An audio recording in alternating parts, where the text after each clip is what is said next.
What's up, everybody? Welcome to the Pick Six podcast. Today is Tuesday, June 16th. We are continuing our All 32 series here at CBS Sports, covering all 32 teams in the summer and the offseason heading into the upcoming season. As you can probably tell already, I am not Will Brinson. Will Brinson is on his first of what I assume will be 3 or 4 vacations per usual. I'm also not John Breach. I know a lot of people get our voices confused, but we're talking about the Jacksonville Jaguars today, which means we cannot bring in John Breach, who cannot pronounce the team name. That's kind of a prerequisite to talk about the Jags. I am Sean Wagner-McGough, your favorite super friend, and I'm really excited to welcome Hays Carlyon today to the show.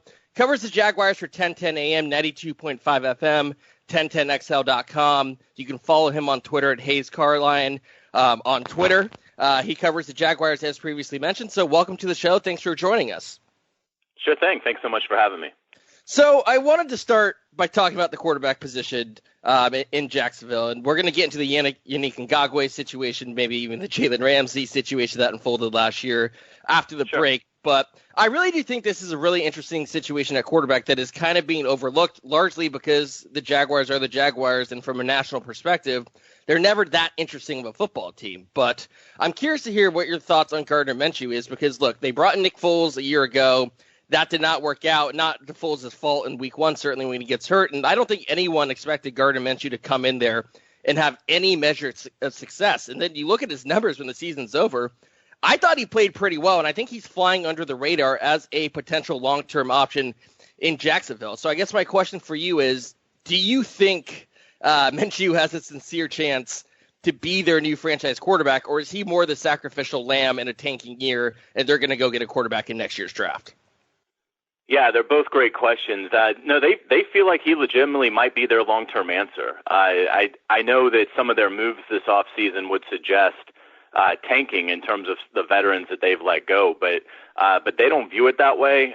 Now, I don't particularly think they'll be very good, but I don't think it's a deliberate tank. I just think that, they're launching kind of a rebuild, and while they expect to be competitive, I don't know how realistic that is, but it all starts with Gardner Minshew. And, I think, you referenced the Chiefs opener last year where Foles gets hurt 11 snaps in, and Minshew comes in and plays. I think he hit 22 of 25 and really played much beyond what we were expecting after a fairly dreadful preseason.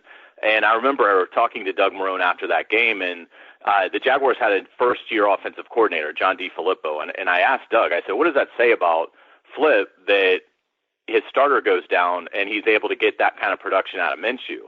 And Doug sort of stopped me and flipped it and said, no.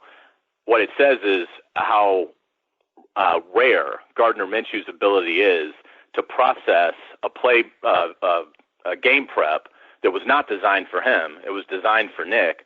But he said what was so impressive about Gardner is his ability on the fly to basically tell Flip, okay, I'm comfortable here, I'm comfortable with this, I'm comfortable with that, and really be able to give the offensive coordinator a clear indication of what he liked. And he said, considering the plan wasn't tailored for him, he was incredibly impressed by that. And then the cerebral nature that Gardner Minshew possesses, I think is just carried through the rest of the regular season and continues really to dazzle the coaches. So I think it really just comes down to the athleticism with Gardner. And what I mean by that is the arm strength, which I think at times can be called into question. I don't think his size is that big of a deal, in this day and age of football, and his escapability was a positive surprise. But there were times where he would make throws that just did not look like quality starter strength throws. And he's worked on that this offseason, so I think that'll be the biggest key for him. His work ethic is outstanding. He's got a gifted football mind. So all that gives him a chance. I think he is accurate, and he can extend plays. So there's a lot to like about his game.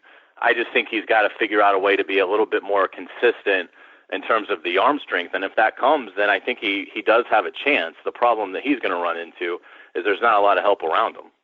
Yeah, I actually think I'm higher on Gardner than a lot of the national media. And you mentioned the lack of arm strength. And I mean, I agree. I think that's a glaring thing that sticks out on tape with some of his throws. But I also feel like as a rookie, especially where he was drafted and how those players are expected to perform, he actually in a way, understood his limitations. And I don't think you saw too many instances. Maybe in the second half of the year, he had a couple bad starts there down the stretch right before they went back to Nick Foles. But I felt like he understands his limitations, and he understands he doesn't have that kind of arm that can squeeze, those downfield passes into tight windows, and he behaves that way. And I think that's a really important thing, to be able to understand your limitations and be able to adjust for them and tailor your game to your strengths and not your weaknesses. But, I mean, you look at his final numbers, 60% of his passes, over 3,000 yards in a 14-game season, 21 touchdowns, 6 interceptions, a 91.2 passer rating. I guess the question for you just talked about how cerebral he is. Is there any concern that they went out and they hired Jay Gruden, who I think is a pretty good offensive mind and kind of gets a bad rap for what happened in Washington when most coaches aren't succeeding in Washington? I don't care who you are. Is there some concern, though, that in this nature of this offseason, in this shortened offseason where teams can't really meet, that it's going to be difficult for him to adjust to a new offensive coordinator? It's certainly difficult on the surface. I don't think it will affect Gardner in a negative fashion because he is so incredibly adaptable in terms of the offensive scheme. He even points out, he had to learn 5 offenses in 4 years at college, and then he made a comment, I don't even know how that's possible. But it is. It's what happened to him. He had to learn 5 offenses in 4 years of college football. So he is certainly used to that. Again, this is somebody that Nick Saban was going to bring on as a graduate assistant, before Mike Leach talked Gardner into playing for Washington State for one more year. So you look at Gardner Minshew's ability to really understand concepts in the game of football, and so I don't think it'll affect him in terms of picking up what Jay Gruden wants. The question that I have is how will it affect the other 10? Because you just can't, and not to say the other 10 can't do it, but I don't know that they're on the level, even the veterans, that Gardner is. And so while if you had to have a guy that's the leader and knows everything, obviously you want it to be the quarterback. But I think one of the concerns, at least early on, will be, are the other 10 guys executing at a consistent enough level for Gardner Minshew to have that success? Yeah, and I think what's going to be interesting is if Minshew has Minshew can have a good season and you can show signs of development, and the Jags can still finish with the top 5 pick. I think both of those things, they're not mutually exclusive. And the question is then going to become in Jacksonville, not to skip ahead of a full season, is do you draft a quarterback and make Minshew your backup, use him at trade bait, we'll see, or do you keep developing Minshew? And I think that's the question that they're going to have to answer regardless of how the season goes, because I think even if Minshew plays well, I think they do have a fairly small ceiling. But I feel like 7 wins would probably be a good season for them. You did mention the other 10 players on the offense, so let's talk about Leonard Fournette for a second, because like Gardner Minshew's success, I do think Fournette's season last year does kind of fly under the radar because of how much a mess the Jags were, and a lot of that does include Fournette. He improved his skills as a pass catcher. Do you think there's any way he comes back for 2021, or do you think the 2020 season is his last season in Jacksonville? I think it's his last season in Jacksonville, and Fournette is one of their better players, but I just think as they move forward, I think that they will go ahead and let him test the market. But to your comment, he certainly was a yardage machine last year with just under 1,700 yards of offense. And the only problem with Leonard is he just doesn't score much. Now, not all of that is on Leonard's shoulders, but to receive 340 touches and to score 3 times is remarkable. And again, some of that is the offensive line, some of that was scheme. I understand all that, and obviously a big part of that is he was the primary focus that the opponent was trying to stop. But that's the thing with Leonard is he just doesn't have enough of that explosive ability to find the end zone. He has done it as a rookie. He scored double digits, so it's not that he can't do it. But it was disappointing last year that for all the touches that he had, for all the yards he had, he only got into the end zone 3 times, all rushing. And one of the most amazing stats, at least that I took away from last season, is the Jaguars as a team ran for 3 touchdowns. They gave up 23 rushing touchdowns. So 23-3 outdone on the ground in terms of finding pay dirt. So, I mean, the 76 catches Fournette had, I don't think that happens again because Chris Thompson's here now. So I would imagine that Chris Thompson will cut into that. It was good to see that Leonard could do it. But, he didn't do that much with it. He averaged about 7 yards a catch and again, didn't score on 76 catches. So, I think you're probably looking at a little bit of a decrease in yardage production, but his touchdowns should go up because it's hard to imagine him scoring fewer than 3. Yeah, and I think it's pretty telling that, look, there was talks of a potential trade in the offseason before the draft that never materialized. Teams are getting a little bit smarter. They understand that, look, Fournette can be a good player.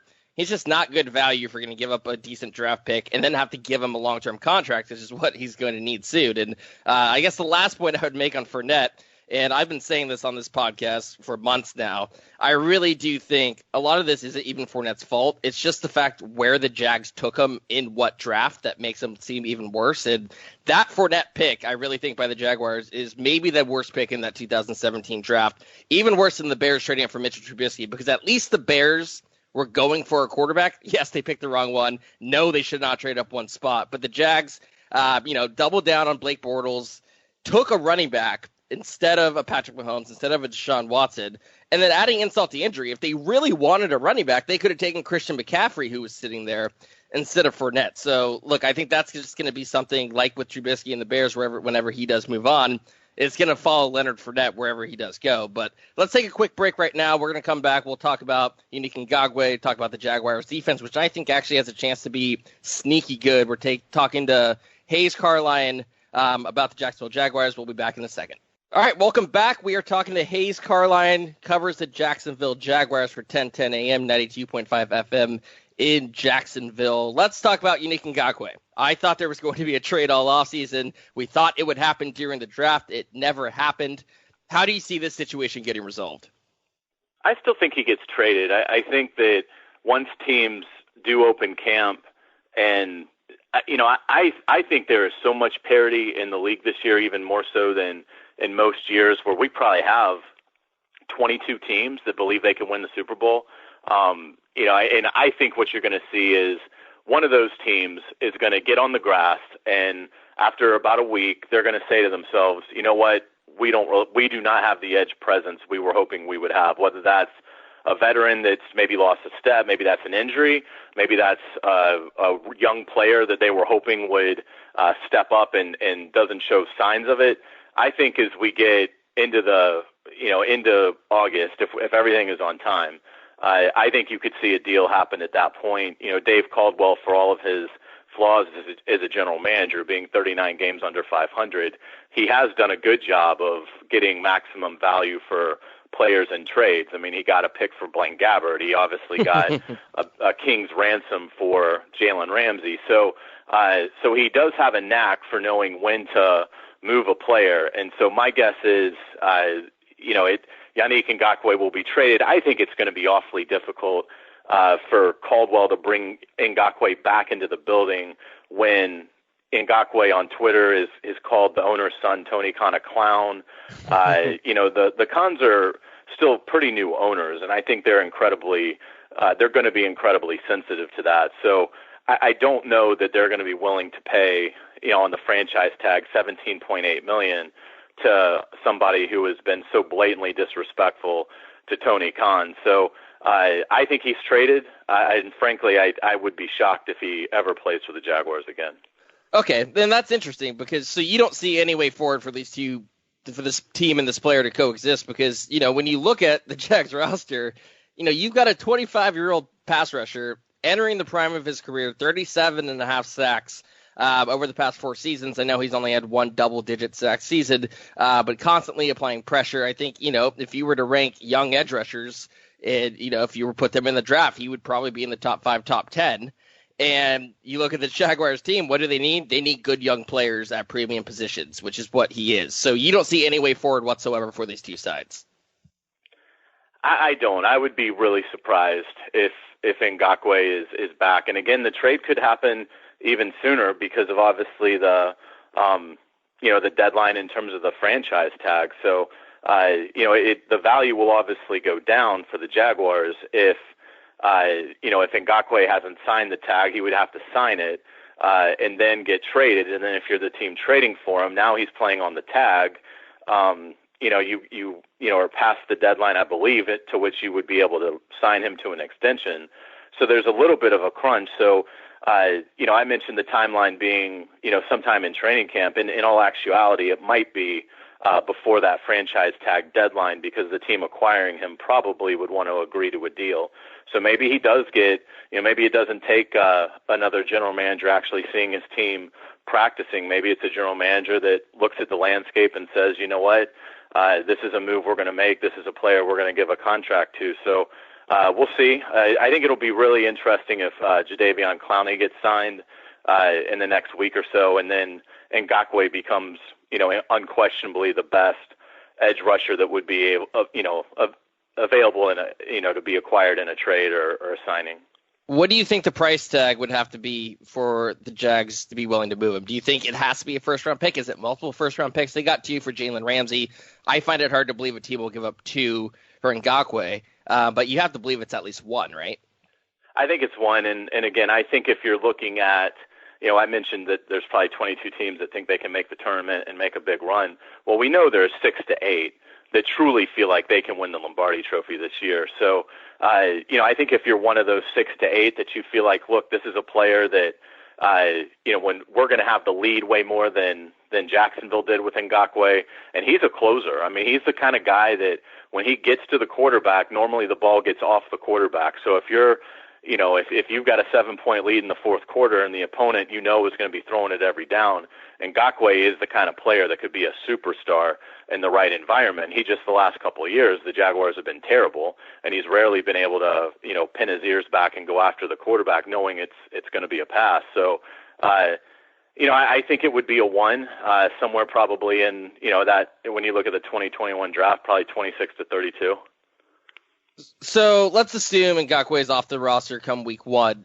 This defense still has some interesting young pieces. I love the Josh Allen pick from last year. That was one of my favorite picks in the entire draft. They got Caleb Von Chasod in this year's draft, in addition to C.J. Henderson, Joe Schobert, Miles Jack. I think you can look at this Jaguars defense and make an argument they could be a top half of the league team. I'm curious to hear, though, what your ceiling for this Jags defense is in 2020. Yeah, I think top half would be ambitious, but certainly attainable if everything went right. Josh Allen looks like he's going to be a superstar, so I totally agree with you there. If Ngakoue is gone, then I do wonder, to rely on Chason to give you that as a rookie. I think that's asking a lot, but maybe it happens. Taven Bryan is a guy that, they still believe can be a late developer, the first rounder in 2018. So is he able to give them any sort of inside pressure? That would be huge. Rodney Gunter, the free agent addition from Arizona, is somebody that they brought in to help replace Calais Campbell. I don't think anybody expects him to be Calais Campbell, but he's got to at least, shrink the chasm that exists there now. Schobert and Miles Jack have the potential to be a nice duo at linebacker. And then, at corner, you look at it, and, Trey Herndon played way above his head last year. Does that continue?